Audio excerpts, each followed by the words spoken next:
Et Tom. Applaudissez Tom, s'il vous plaît. Merci. Merci bien. Alors ce format, ça va pas être un pitch, ça va être une keynote où je vais poser des questions à un mineur de Bitcoin. Alors j'ai quelques questions à te poser. Hop, elles sont là. Bouge pas. La première. Alors peux-tu nous expliquer en fait tout ce que c'est le minage en termes simples? Je vais d'abord me présenter en quelques secondes.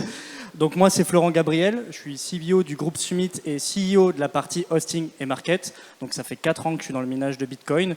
Et aujourd'hui, on va essayer en 10 minutes de répondre à quelques questions sur le minage de Bitcoin et démonter, pourquoi pas, certains clichés.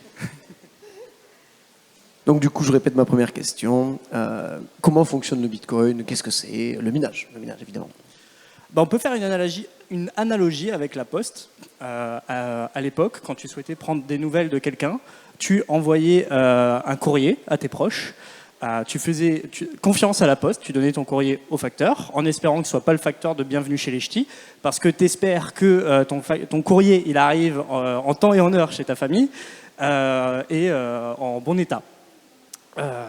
Ensuite est venue la révolution des mails. Il n'y a plus ce tiers de confiance qui est le facteur. Le mail, il arrive instantanément, en quelques secondes, n'importe où sur la planète. Le Bitcoin, ça a été la même révolution par rapport aux banques. C'est-à-dire qu'en quelques secondes, tu peux envoyer de l'argent n'importe où sur la planète. C'est incensurable, immuable. Enfin, voilà, je ne vais pas refaire tout le cours sur le Bitcoin. Mais c'est exactement la même révolution que la Poste. Il y a quand même une différence. C'est qu'à l'époque, la Poste a été occupée à faire la guerre aux pigeons voyageurs. Elles n'ont pas vu les mails arriver. Et là, les banques, elles ont quand même vu le Bitcoin arriver. Elles ont essayé de faire ce qu'elles pouvaient. Et aujourd'hui, elles posent des demandes d'ETF. Donc ça va plutôt dans le bon sens. Super, merci beaucoup. Deuxième question que j'ai par rapport au Bitcoin. On entend dire que ça pollue, c'est pas top. Qu'est-ce que tu pourrais dire aux gens qui te disent dans la rue, espèce de tueur de planète, par exemple? Qu'ils ont raison. Parce que c'est vrai qu'on brûle des pneus et du charbon à longueur de temps, ça commence éthiquement à me peser. Et je pense que, vu ta question, je vais arrêter parce que ça commence à être lourd sur la conscience. Je comprends. Franchement. Non, bien sûr que non. Après, je ne vais pas parler des études, parce qu'au final, il y a des études qui sont faites par des lobbying pro-Bitcoin, des études qui sont faites contre le Bitcoin, financées par des banques. Mais je vais parler de la réalité du terrain et des faits que j'ai pu constater, et pas des chiffres sur Internet. C'est que la nature, elle est plutôt bien faite, et que pour que le minage de Bitcoin soit rentable, on est obligé de chercher des excédents d'énergie. Donc des surplus énergétiques partout sur la planète, hydraulique, géothermie, flaire gaz, torchère. Pour ceux qui ne savent pas ce que c'est le flaire gaz et le torchère, c'est en gros, il y a des puits de pétrole ou de gaz de schiste qui vont brûler une flamme dans le désert pour brûler ce méthane qui ne sert à rien, qui est une perte. Et le mineur de Bitcoin apporte une solution, c'est de recycler, enfin en tout cas de faire une combustion parfaite de ce gaz et de miner du Bitcoin avec cette puissance. Donc on ne peut pas dire que c'est green non plus à 100%. C'est jamais blanc ou noir. Dire que le Bitcoin pollue, c'est faux. Dire que le Bitcoin ne pollue pas, c'est faux. Non, vraiment. Chaque évolution technologique de l'homme, chaque action de l'homme a un impact écologique sur la planète. La vraie question qu'on peut se poser, c'est au final, des barrages hydroélectriques, moi j'ai été 7 ans technicien sur des barrages hydroélectriques. Donc, ça pollue, il y a de l'huile qui sort de temps en temps. Ça, sur la faune aquatique, les éoliennes, c'est pareil. Enfin, mon métier, c'est l'énergie à la base. Et chaque action a un impact écologique. Et la question que l'on peut se poser, et là la réponse elle est en vous parce que c'est purement en vous, c'est est-ce que le jeu en vaut la chandelle? Est-ce que cette solution immuable, incensurable et hautement sécurisée, est-ce que ça vaut le coup? Et là la réponse c'est à vous de la trouver. Super, merci. Merci pour cette explication, c'est un peu plus clair. Je serai quoi répondre maintenant, plus ou moins. Question un petit peu plus économique. Est-ce que le minage de Bitcoin, ça influe sur son prix? Est-ce que ça peut le faire monter? Est-ce que ça peut le faire dump? Et est-ce que ça peut affecter d'autres crypto-monnaies aussi, par exemple? Alors, oui et non. C'est-à-dire, en ce moment, il y a une pression vendeuse permanente des mineurs de Bitcoin. C'est-à-dire que 75%, voire même plus pour certains, de la production de Bitcoin est vendue instantanément pour payer l'électricité. Et en fait, le mineur est un catalyseur de marché. Et ça, on ne s'en rend pas forcément compte. C'est-à-dire que quand le marché il va monter, d'un coup, c'est plus 75% de la production que l'on va vendre, mais très rapidement, ça va être 50, puis 20, puis 10, puis quasiment plus rien. Donc en fin de compte, on va arrêter cette pression vendeuse sur le marché, elle va diminuer fortement, et en fait, elle va catalyser la hausse d'une montée. Ce n'est pas les mineurs qui vont l'amorcer. Par contre, sur la descente, c'est pareil. Ça veut dire que les gros mineurs qui ont mis en collatéral leur Bitcoin pour acheter des milliers de machines, quand ils se sont fait liquider, Celsius en l'occurrence, qui était un mineur de Bitcoin énorme, quand ils se sont fait liquider, il y a eu des dizaines de milliers de Bitcoin sur le marché. Ça a cherché le suivant qui s'est fait liquider, je crois que c'était Riot qui s'est fait liquider, qui a emmené le suivant, qui était Core Scientifique, qui a emmené le suivant, et du coup, Donc, le mineur est un catalyseur. Ok.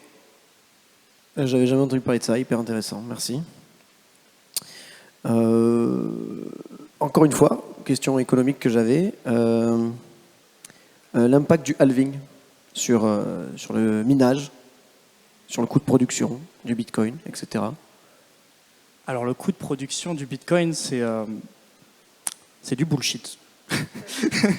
J'ai pas d'autres mots. C'est du bullshit parce qu'en fait, c'est comme me demander combien consomme une voiture. Je vous dis pas si on est sur l'autoroute. Trop. Ça dépend. Je te dis pas si tu es en pente, je te dis pas si tu es au point mort, je te dis pas si tu as un V8 ou si tu as une Tesla. Le coût de production d'un Bitcoin, ça veut tout et rien dire. Par rapport au halving, même c'est la même question tous les 4 ans. Ça veut tout et rien dire. Pourquoi ? Parce qu'en fait, on ne sait pas de quelle machine on parle. Est-ce que c'est la plus efficiente ? Quel est le prix de l'électricité de la personne qui est en train de miner ? Et en fait, l'algorithme, il est bien fait. La difficulté du réseau Bitcoin va s'ajuster en permanence en fait, pour répondre à la puissance qu'il y a en face. Et le halving, pour répondre à cette question, je ne vais pas faire 50 000 analyses, il y a 3 solutions possibles. Soit on se fait pricer avant, soit on se fait pricer le jour même, j'y crois pas trop, soit on se fait pricer après et on va un peu serrer le temps d'eux. Mais le minage de Bitcoin sera toujours rentable pour quelqu'un, à 10 000, à 5 000, à 2 000. Parce qu'au final, les mecs qui payent 10 centimes ou 15 centimes leur kilowattheure, eux, ils vont débrancher. Nous, on va rester branchés, le temps d'eux. Voilà. Ok, super. Merci, c'est plus clair pour ça. Est-ce que j'avais une autre question par rapport à ça ? Ouais, tu as parlé de difficulté. C'est quoi la difficulté de minage ? La difficulté, pour vulgariser ça simplement, c'est que toutes les 10 minutes, il faut trouver le bloc de Bitcoin. Alors, on va faire un exemple. Imagine, regarde, parfait, le tas de sable. Ce tas de sable, il y a une pépite d'or dedans. On est chacun avec nos mains, là, en train de chercher. Et en 10 minutes, statistiquement, on devrait la trouver. Mais si on la trouve en 8 minutes, donc la pépite, c'est le bloc, le tas de sable, il va monter. Ce qui veut dire, non, ils l'ont trouvé trop vite. Et aujourd'hui, c'est plus un tas de sable, c'est une montagne immense. Et on est mais plein à chercher. Alors tu vas me dire, oui, mais du coup, tu vas jamais la trouver, toi, avec tes mains. C'est pas faux.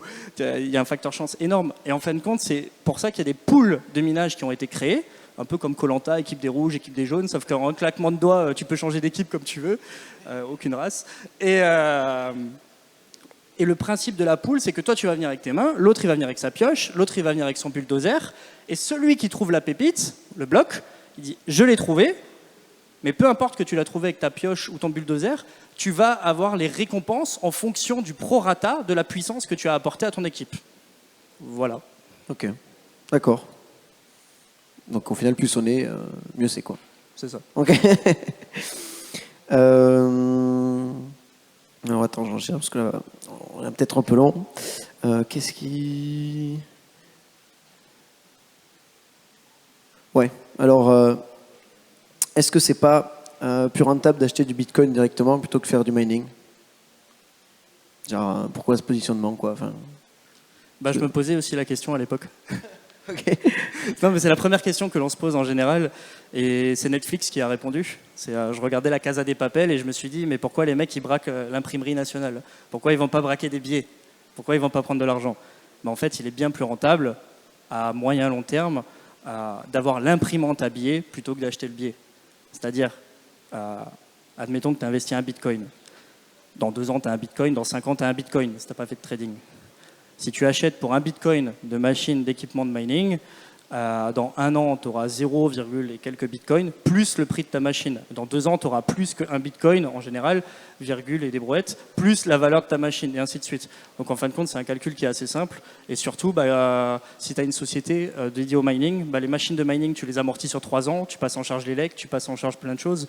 Donc c'est bien plus rentable que juste acheter le bitcoin avec ta trésorerie. D'accord. Écoute, alors, je vais finir par une question. Comment on fait? Parce que bon, là, du coup, ça m'intéresse. Eh bien, ça tombe bien. Parce que nous, on a une société d'hébergement de machines de mining à travers la planète. On a 13 sites répartis un peu partout sur la planète. On n'est pas obligé de l'avoir chez soi. Non, alors chez toi, je te le déconseille parce que tu vas payer très cher les lecs. Okay. Et ça fait 80 décibels. Donc, nous, on propose diverses solutions. On ne va pas le faire pitcher maintenant parce que ce n'est pas le but. Le but, c'est vraiment de faire une keynote sur les questions du mining. Mais on peut nous contacter ou des confrères, acheter sa machine de mining, la mettre en hébergement dans un data center, avoir un contrat d'électricité et de maintenance de la machine. Et c'est comme si tu la minais chez toi, mais sans toutes les contraintes. Ok, super. Super. Où est-ce qu'on peut te retrouver, les choses comme ça, les réseaux, site web, je sais pas. Sur les réseaux, c'est Flowrent, Flowrent. On me trouve un peu sur tous les réseaux. Gabriel, le nom de famille. Et sinon, florent@summit.io ou sur notre site web summit.io. Super, merci beaucoup, Flan. Merci Tom, merci à tous.